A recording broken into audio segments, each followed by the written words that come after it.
Hello everyone, my name is Roya and today we are celebrating National Dog Day and also day 3 of Beat the Heat Readathon. Yesterday I finished Lola and the Boy Next Door and I did not expect to like this one as much as Anna and the French Kiss because it doesn't take place somewhere cool like Paris, it takes place in San Francisco where I grew up, so to me that is boring. But it actually ended up being a lot better because it was just a more serious book and dealt with a lot more adult type issues. Whereas Anna and the French Kiss, as nice of a story as it is and as good of a book as it is, the fact that it mostly just revolved around kids in school was a little bit blah. This one, honestly, like most of the characters aren't in high school anymore. It's basically just the main character who is and her best friend. Actually, scenes of being in school are really, really rare in this book. A lot more seriousness of it as well. Like the fact that Lola's birth mother is a drug addict, alcoholic, fortune teller, homeless, crazy lady.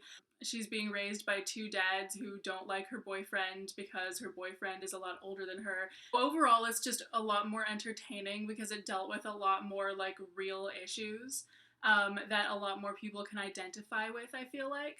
As I explained in an earlier video, for some reason I'm just not a fan of too many books that just kind of take place in high school among a bunch of high school kids. And it's not every book that makes me feel that way at all, it's just a lot of them. And it's not because it's been like 9 years since I was last in high school, it's just because I feel like the issues are less serious when all the characters are a bunch of high school kids. So this month I feel like I've just read too many books that take place among high school kids. And so this was honestly a really nice kind of break from that while it is still revolving around a main character who is in high school, and it does still kind of take place in a contemporary, like, real world setting and everything. One huge pet peeve of mine did take place in this book, however, and that is the fact that Lola is dating a guy who's in a band.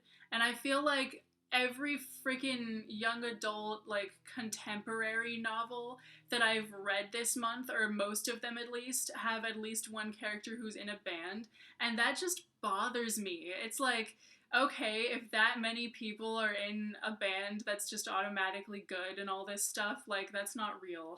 Like, I'm sorry, if all these books are taking place in the same universe, like, it just kind of ruins the reality for me a little bit. And so, basically, the fact that in Anna and the French Kiss and this book, both of the people they're originally dating and or interested in are in bands. It's kind of like, really, people? Okay, really, Stephanie Perkins? You really had to like reuse that same thing too? So I think that's gonna go in my bookish pet peeves video whenever I do one.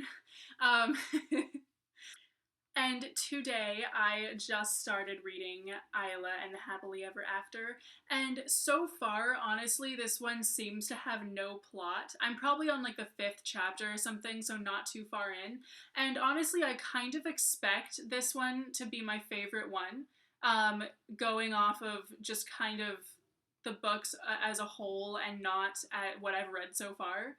But when I started reading it today, I kind of felt like maybe that's not true. Maybe Lola and the Boy Next Door was my favorite in this trilogy. I don't know. Because this one, like, not that much seems to happen in it so far, and it is just kind of even more about just kids in school than Anna and the French Kiss was.